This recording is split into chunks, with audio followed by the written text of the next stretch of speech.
Rajesh ji, good afternoon. कार्यक्रम में स्वागत है आपका। बहुत दिनों बाद बातचीत आपसे हो रही है आज।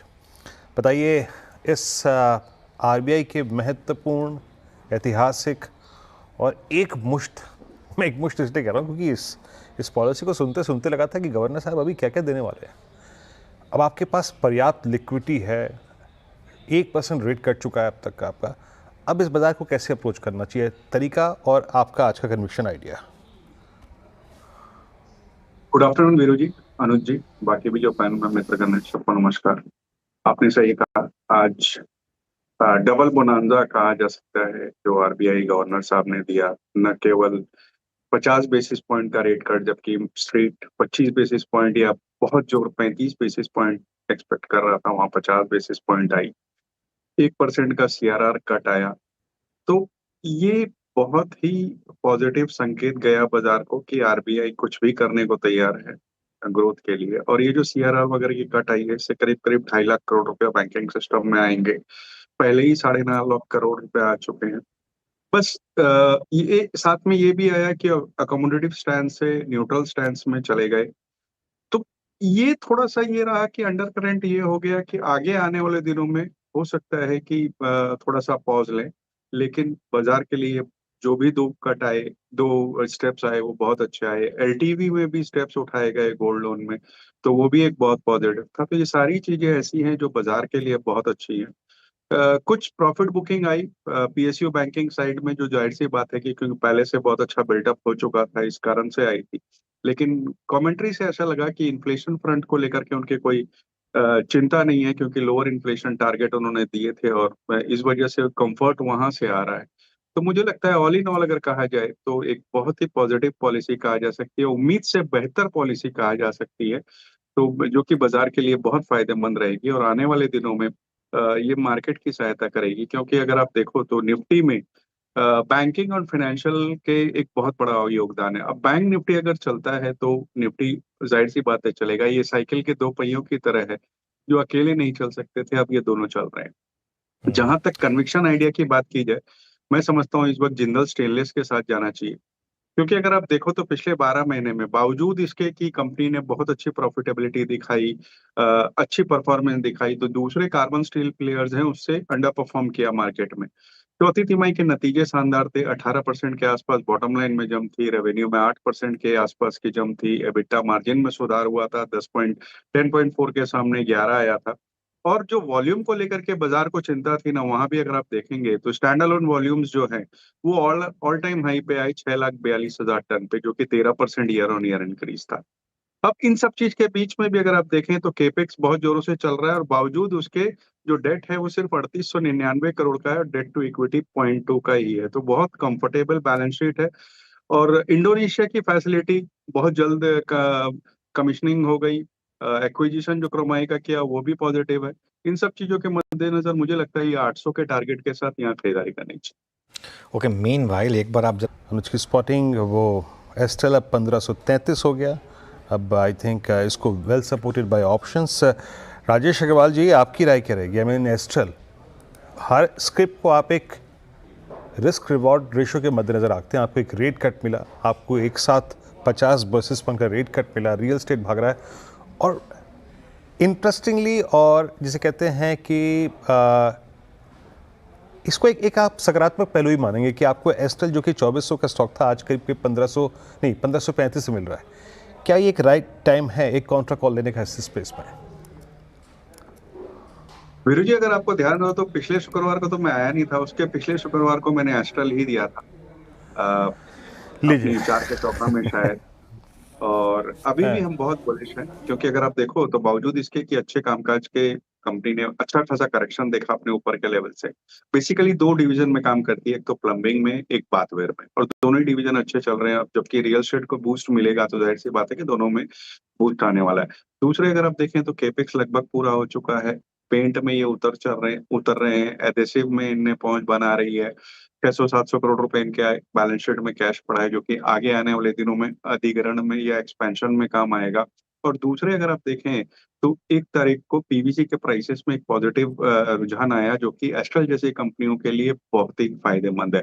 मैं समझता हूँ कम से कम छोटी अवधि की अगर बात की जाए तो 1600 के, और थोड़े से मध्यम अवधि की बात की जाए, जैसे मैंने पिछली बार भी कहा था, तो 1800 के टारगेट इसमें हो सकते हैं।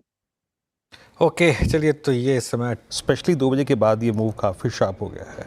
अब चलते हैं राजेश जी के पास आज का मिड कैप फंड है समझने के लिए। राजेश जी बताइए क्या पिक कर रहे हैं आप? वीरू जी, आज जो आरबीआई की पॉलिसी आई और फिर अभी विपिन जी बता रहे थे, फिर सिन्हा साहब बता रहे थे कि रियल एस्टेट में बहुत मूवमेंट आने वाली है। तो उसको देखते हुए मैं समझता हूँ कि सेंचुरी टेक्सटाइल, जो अब आदित्य बिरला रियल एस्टेट के नाम से जानी जाती है, वहां ध्यान देना चाहिए, क्योंकि अपने रियल एस्टेट की बात करते हैं तो दूसरी कंपनियों की बात करते हैं, इसे उतनी जल्दी रियल एस्टेट में काउंट नहीं करते, बट अभी ये रियल एस्टेट का एक तरीके से प्योर प्ले हो गया है। सीमेंट से ये निकल गए हैं, पेपर इन्होंने आईटीसी को 3,500 करोड़ में बेच दिया है। तो अब ये पूरी पूरी रियल एस्टेट की एक तरीके से कंपनी है, और अब ये बॉम्बे में रीडेवलपमेंट मार्केट में एंटर करने की सोच रहे हैं। 14,000 करोड़ के आसपास का न्यू लॉन्चेस प्लान कर रहे हैं, और इस वक्त अगर इनके प्रोजेक्ट पाइपलाइन देखो तो करीब करीब 70,000 करोड़ की प्रोजेक्ट पाइपलाइन है। मुंबई नियारा, जो कि बिरला नियारा, जो कि इनके मुंबई के एक बहुत ही रेस्पेक्टेबल प्रोजेक्ट है, उसका थर्ड फेज चालू होने वाला है। अब न केवल ये मुंबई में, पहले ये खाली वर्ली वाला प्रोजेक्ट में लगे हुए थे, लेकिन अब न केवल मुंबई में बल्कि दूसरी जगह जैसे बैंगलोर वगैरह में, पूना में भी अपने रियल एस्टेट प्रोजेक्ट्स बना रहे हैं। बहुत अच्छी तरीके से इनके प्रोजेक्ट्स लिए गए हैं। और अगर ऊपर के लेवल से देखो तो मेरे हिसाब से 2900 रुपए से टूटा हुआ ये स्टॉक है। यहाँ पे एक अच्छी अपसाइड हो सकती है। इस तिमाही के नतीजे थोड़े से दबाव में आए थे कई दूसरे कारणों से, जैसे कि जो इन्होंने बिक्री करी थी उनकी प्रोविजनिंग वगैरह को लेकर के, तो वो अलग बात है, बट फंडामेंटली हमें ये बहुत साउंड लगता है। 2800 के टारगेट इसमें आने वाले 6 से 9 महीने में बिल्कुल हो सकते हैं, यहाँ पे ध्यान देना चाहिए। यस जी, जनरल इंश्योरेंस स्टॉक्स क्या भी होगा आपका? देखिए, नेशनल इंश्योरेंस में हमें खरीदारी की सलाह रहेगी, जहां हम समझते हैं कि अपने वैल्यूएशन के हिसाब से अगर देखा जाए तो दूसरे से बहुत सस्ते में है। क्योंकि ऑब्वियसली पीएसयू का वो है, इस वजह से थोड़े सस्ते वैल्यूएशन है, लेकिन कामकाज बहुत अच्छा चल रहा है, नंबर्स अच्छे हैं। और दूसरी अगर कहा जाए तो जीआईसी, जो कि री इंश्योरिंग क्या की बात कर रहे हैं आप? और राजेश जी, न्यू इंडिया की बात कर रहे हैं, नेशनल एस्टेट नहीं है अभी तक। मैं न्यू इंडिया की बोल रहा हूँ सर। अच्छा, तो गलती से शायद आप नेशनल बोल गए शायद। सॉरी, न्यू हाँ, इंडिया की बात कर रहा हूँ। तो ठीक। न्यू इंडिया के अगर नंबर्स देखो तो नंबर ठीक ठाक आए थे। और दूसरी अगर बात की जाए तो जीआईसी की बात करूंगा, जहां पर री इंश्योरेंस का बिजनेस बहुत तगड़ा है, और न केवल भारत में बल्कि विदेशों में भी उनकी अच्छी पहुंच बनी हुई है। तो ये दो कंपनियां हैं जो इस वक्त हमारे रडार में हैं। चलिए, एक और टॉपिक पे बात करते हैं। चीज़ आप और इंटरेस्टिंग देख रहे हैं आज, एक दो इंडेक्स दिखाता हूँ मैं आपको। एक तो निफ्टी कैपिटल मार्केट इंडेक्स और एक निफ्टी डिफेंस, ये दोनों इंडेक्स देखते हैं ज़रा एक बार। यहाँ पर आज आपको थोड़ी सी क्लियरली हायर लेवल से थोड़ी प्रॉफिट बुकिंग दिखाई देगी। कैपिटल मार्केट इंडेक्स अभी भी 2% ऊपर है वैसे, लेकिन डिफेंस देखिए आप, डिफेंस डील ऊपर आया, करीब करीब 1.6% नीचे इस समय। क्या ये राजेश अग्रवाल जी माना जाए कि अभी एक बार के लिए डिफेंस में थोड़ी प्रॉफिट बुकिंग शायद हो सकती है, क्योंकि बड़ा मूव आ चुका था और अब तो मार्केट में ब्रेकआउट आ चुका है? सही कहा अनुज जी। अगर आप देखें तो वो जो ऑपरेशन सिंदूर हुआ उसके बाद से डिफेंस में जो मूवमेंट आई, तो बहुत से स्टॉक तो 90-90 100% बढ़ गए। तो जाहिर सी बात है कि थोड़ी बहुत प्रॉफिट बुकिंग आनी लाजमी है, लेकिन मैं समझता हूँ कि अगर ये प्रॉफिट बुकिंग आती भी है तो एक अच्छी अपॉर्चुनिटी होगी मध्यम से लंबी अवधि के निवेशकों को एक्यूमुलेट करने के लिए। क्योंकि अगर आप देखो तो इनकी ऑर्डर बुक बहुत शानदार बनी हुई है, एग्जीक्यूशन कर रहे हैं। गवर्नमेंट का भी अब फोकस और बढ़ता जाएगा डिफेंस एक्सपेंसेस की तरफ से। अब न केवल डोमेस्टिक बल्कि इंटरनेशनल सोर्स से भी इनको ऑर्डर मिलने की संभावना हो जाती है। तो इसमें कुछ एक स्टॉक्स अगर चुनना हो तो मैं समझता हूँ सबसे पहले नंबर पे हमारी जो पसंद रहेगी वो बीईएल की रहेगी, क्योंकि ऑर्डर बुक अच्छी है, अच्छा कामकाज कर रहे हैं। दूसरा बीईएमएल की रहेगी, वहां पर अगर आप देखो तो न केवल डिफेंस बल्कि माइनिंग और मेट्रो का भी प्ले है। तीसरा कोचिन शिपयार्ड का रहेगा, जहाँ की अगर आप देखो तो लार्जेस्ट पब्लिक सेक्टर शिपयार्ड है भारत में, और नेवी को कैटर करता है। 22,000 करोड़ के आसपास की ऑर्डर बुक है। मुझे लगता है ये कुछ स्टॉक्स है जहाँ ध्यान देना चाहिए, और गिरावट को तो एक्यूमुलेट करना चाहिए। वनिस्पत की आपकी टाइम होराइजन कम से कम 9-12 महीने की हो। मेरा अपना ये मानना है कि कम से कम नेक्स्ट बजट तक ये जो डिफेंस की जो कामयाब है वो थोड़ा सी मार्केट के माने मार्केट में बनी रहेगी। कंसोलिडेशन करेक्शन आते रहेंगे, बट अंडरटोन बुलिश है। ओके, कोचिन शिपयार्ड, सुबह भी इसका जिक्र हुआ था, बहुत स्ट्रॉन्ग ओपनिंग हुई थी। हालांकि स्ट्रेस कैसे अनवाइंड होगा ये राजेश अग्रवाल जी बताएंगे। राजेश जी बताइए। अनुज जी, ऐसा है कि जिस तरीके से मार्केट में ब्रेकआउट आया है, इस बार एंटरटेनमेंट में भी ब्रेकआउट है, क्योंकि अगर आप देखो तो 3-4 हफ्ते से लगातार कंसोलिडेशन चल रहा था। कोई अच्छी रिलीज ना ओटीटी पर थी ना थिएटर्स पे थी। इस बार दोनों जगह है। थिएटर्स की बात की जाए तो हाउसफुल है। अब हाउसफुल के भी दो वर्जन है, हाउसफुल ए, हाउसफुल 5A, हाउसफुल 5B। पहला बार ऐसा प्रयोग किया गया है भारत में, जहां दो अलग अलग क्लाइमैक्स के साथ शूट किया गया है, तो दर्शकों में एक्साइटमेंट बनी हुई है। इसकी स्टार कास्ट की अगर बात करने बैठूंगा तो मार्केट क्लोज हो जाएगा। बहुत बड़ा स्टार कास्ट है, सारे ही हैं इसमें, तो उसको छोड़ देते हैं। तो ठग लाइफ एक दूसरी पिक्चर है जो रिलीज हो रही है थिएटर्स में, जहां पर अगर आप देखो तो बहुत स्ट्रॉन्ग कॉकटेल है।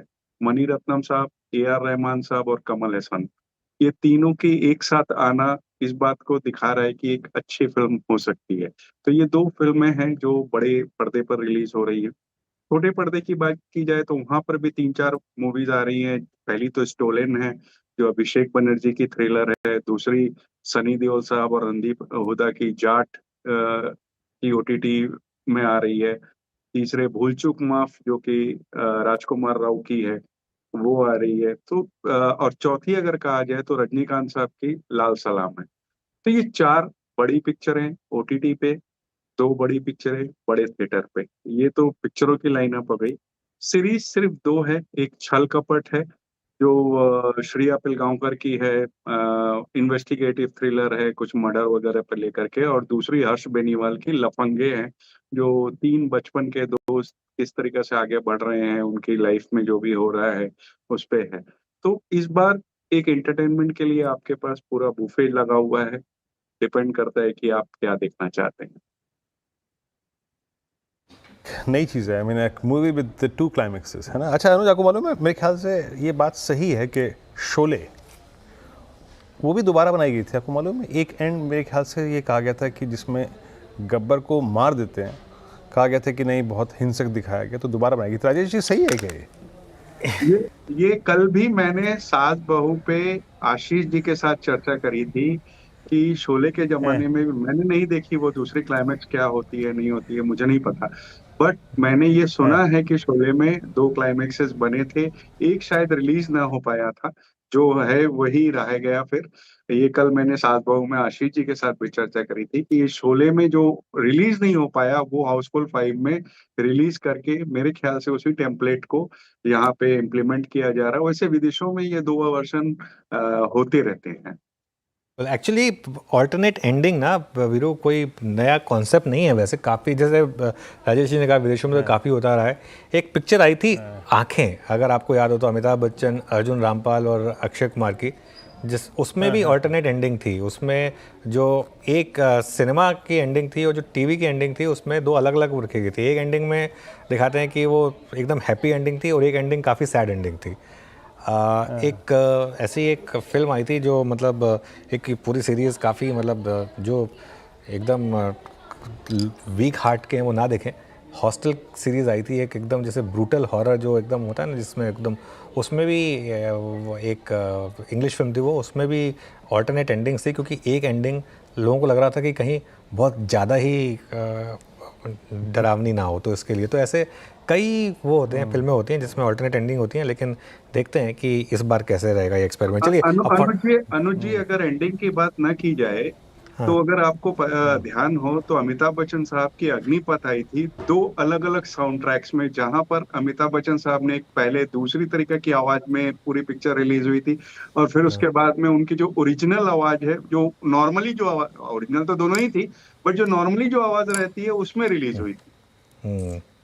बिल्कुल। चलिए, तो खैर काफ़ी फैसिनेटिंग रहेगा ये। अब एक काम करते हैं, बजाज फिनसर्व, डॉक्टर रेड्डीज, एक तरीके से आज एक बूफे लगा था वीरू, अक्रॉस द बोर्ड। शानदार तेज़ी थी आज। जय, शानदार तेज़ी, दिल खुश हो गया, शुक्रवार ने कर दिया। अच्छा, वो फोटो की बात करते ना अनुज, एक जनाब है ट्विटर पे, सोमेश्वर नारायण पांडे जी, वो फोटो उन्होंने हमको खींच के भेज दिया। मैंने कहा था ना, कोई ना कोई उस मार्केट ब्रेथ की फ़ोटो भेज देता है। बहरहाल बेहद शानदार रहा यह हफ्ता, और संघर्ष शुरू में था लेकिन अंतिम दौर तक आते आते बेहद शानदार 25,000 की दहलीज पर, और निफ्टी बैंक को ऑल टाइम हाई पर छोड़ गया। बाकी सारे संकेत, समीकरण, फैक्टर्स टू वॉच और आगे का बाजार क्या कहता है। सोमवार को ये पैनल आपसे फिर मुलाकात करेगा, पहले मुनाफे की तैयारी, पहले मॉर्निंग कॉल में, उसके बाद मुनाफे की तैयारी। तब तक के लिए नमस्कार।